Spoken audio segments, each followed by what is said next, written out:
Good evening and welcome to News Channel 8. I'm Jerome Aegean, and here's some of the top stories we have for you tonight. A huge recall for your children's medicine. A man is slashed in Clifton Hill, and a concert that brings hope for the holidays. These stories and more up next on News Channel 8.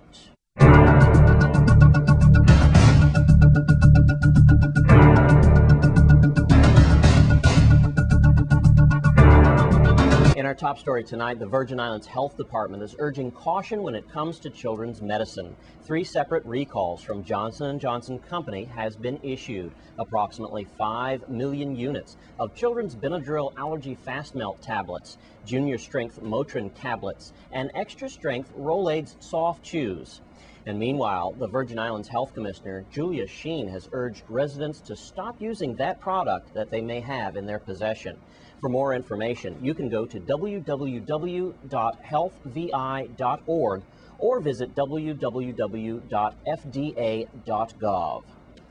And in other news, a man was slashed with a machete in Clifton Hill area of St. Croix. News Channel 8's Wes Small has that story and the follow-up to the latest homicide on St. Croix. Thanks a lot, Jerome. Of course, the aftermath of the Grove Place slaying is still being felt. We now know the age and we now know the name of the young man that apparently had a prosperous day at the racetrack, but then he lost his life as he was celebrating with his comrades in Grove Place Park. 19-year-old Kendall Woods, that was his name. 18-year-old was wounded as well as he was shot several times in his upper body. The report came in at 13 minutes before 7, 6:47 officially, and I had it wrong. I mean, this reporter kind of lost track like I'm sure you did, and even police officials.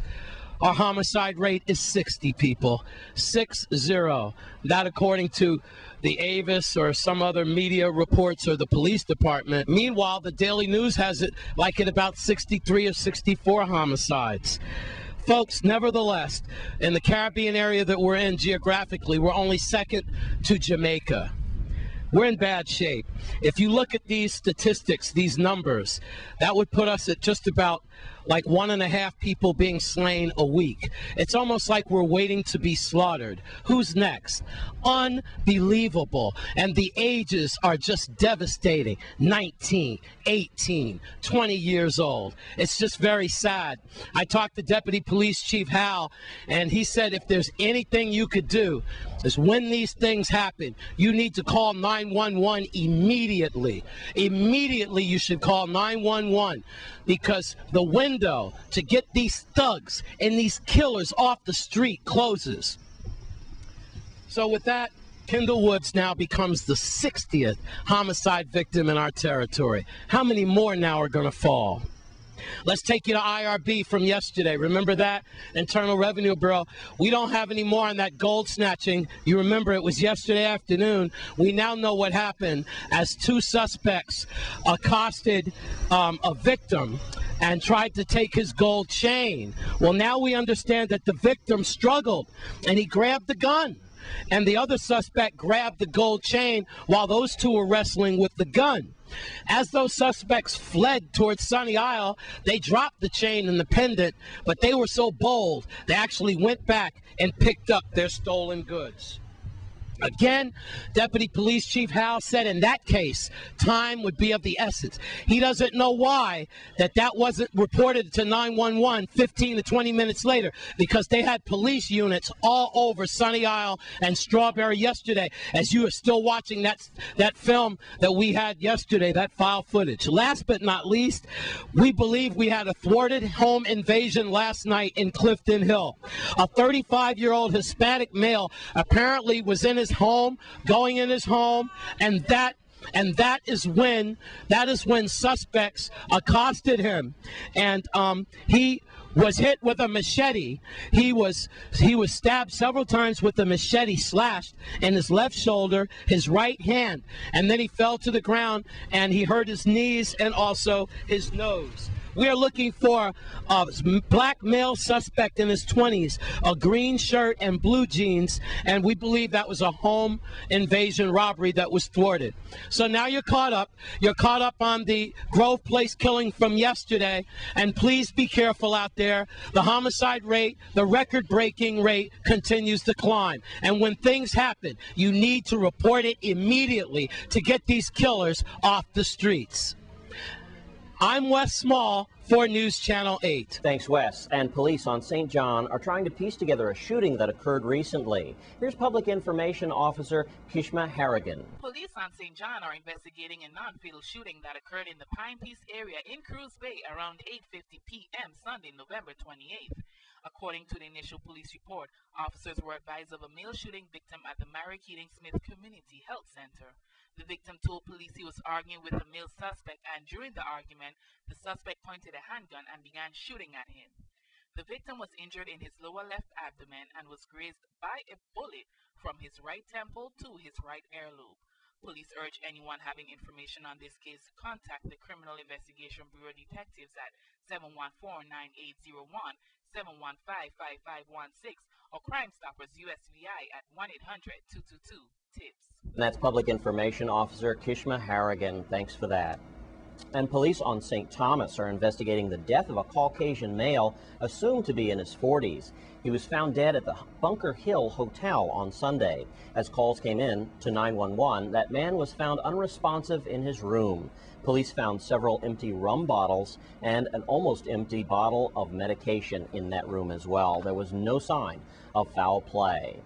And we want to congratulate Innovative for their outstanding work. They donated $26,600 to the UVI for their Unicell Territorial SAT Prep program. You can see Jennifer Matarangas King at the right. She made the presentation, also gave the donation to Carolyn M.P. Simon of the CELL program at the University of the Virgin Islands. And thanks to Innovative for their outstanding work. And when we come back from this break, we'll take a look at your Caribbean report for tonight.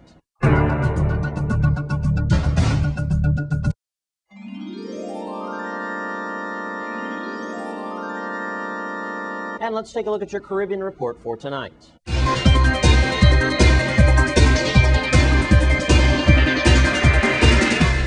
One of the leading contenders in Sunday's presidential election in Haiti has broken ranks with the opposition call to have the vote annulled because of alleged vote rigging. Michael Martel, a singer popularly known as Sweet Mikey, said the opposition's appeal had stopped a government plan to steal the vote, and now the counting should continue. A BBC correspondent in Haiti said this change of position could indicate that Mr. Martel believes he's winning. Most observers said the election was grossly mismanaged, with many instances of fraud, and there have been large street protests as well. And Green Marshall Plan, a new round of talks on climate change sponsored by the United Nations, has begun in Cancun, Mexico, the first of such negotiations since the Copenhagen Climate Summit a year ago. Delegates in the 12-day conference hope to make progress in protecting forests, on providing help for poor nations struggling to cope in the impact of a changing climate. United Nations human rights expert called on the conference to launch a Green Marshall Plan for agriculture. The UN Special Rapporteur on the Right to Food says such a major plan is needed to counter the impact of global warming on hunger and poverty. The Special Rapporteur, Oliver D. Schilletter, said negotiations in Cancun are crucial to guarantee the right to food for hundreds of millions of people. And in Dominica, members of the opposition Workers' Party walked out of Parliament on Monday, alleging that Speaker Alex Boyd Knight had prevented a number of questions being placed on the order paper. The UWP staged a protest outside Parliament, where opposition leader Hector John and the UWP's political leader Ron Green accused the Speaker of undemocratic behavior. Speaker Boyd Knight has refused the UWP's allegations. She gave one example of the opposition party wanting details on Prime Minister's overseas trips. She said her recommendation that the word official be included in the question was ignored by the UWP parliamentarians, who never got back to her on the matter. And finally, in Jamaica, the plight of Jamaican sex workers has been documented by the group Panos Caribbean in a 48-page booklet. Panos Caribbean, a regional organization that works to strengthen civil society, launched the publication last week in Jamaica's capital of Kingston. Women have been speaking out against the abuse they suffer at the hands of some of their clients, being victims of crimes as well as the intimidation and harassment that they receive from police officers. The publication provides oral testimonies from sex workers examining reasons for becoming involved in the trade, conditions of the industry, and health and safer sex issues. 15 women and 1 male from Kingston, Montego Bay, and Ochos Rios are featured in the publication.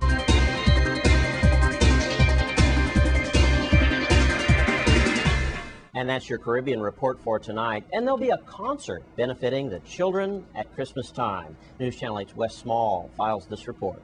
Thanks a lot, Jerome. We are at Palms at Pelican Cove, and I'm here with Debbie Locke and also Joey Mullen, pioneer from rock and roll and classic from Badfinger, some other groups, and they're here for a great cause. It's going to be Thursday, right here. Right here. And it's going to be for Toys for Tots. Pat Henry Foundation, remember him from DV, we all miss him, and the Boys and Girls Club. And so this is a good thing, a good write-up in today's paper. And Debbie, I know y'all have been working on this project for some time now. It's all coming to fruition on Thursday. Tell us all about it. Right, so it does start at 6 o'clock. The event is here at the Palms at Pelican Cove on Thursday, December 2nd. And the admission fee is just $40 a person, or 2 unwrapped toys. The admission and the toys all go to the Marine Toys for Tots. And then the silent auction and the live auction we have goes the money for the Boys and Girls Club 50%, and then for the Patrick Henry Scholarship Fund. And after that, we're going to have, with that also comes hors d'oeuvres, and then there's a great cash bar and raffles, and there's going to be great prizes here for both the silent and live auction, including a fabulous trip with airfare and an autographed guitar from a lot of country greats like Brooks and Dunn and Tim McGraw and Vince Gill. And then, of course, the topper of the evening is going to be our live entertainment with Badfinger. And that's why Joey is here to talk to you guys, and we really appreciate it. Or as far as I can see, Paul McCartney. Oh, yeah. I wish I had his money, eh? Hey, all right. Hey, man. Joey, this is fantastic, and, not only is it for a great cause, because, just like I said, Thanksgiving, no one should really go without eating, at that time of year. Absolutely, yeah. And Christmas, right. The little ones shouldn't go without toys. Man. That's right, yeah. I've done many of these things in my day, and it's a great pleasure to come down here to the islands and do one, I got to tell you that. But Debbie, I know that this is going to be a cherished and a blessed event, because it's raining on top of us right now. And that my mom always said, it's good luck to rain on your wedding day or an event. So we're going to wrap this up, but it's 6 o'clock Thursday. It's for a great cause. Pat Henry, he was a soldier for the underprivileged.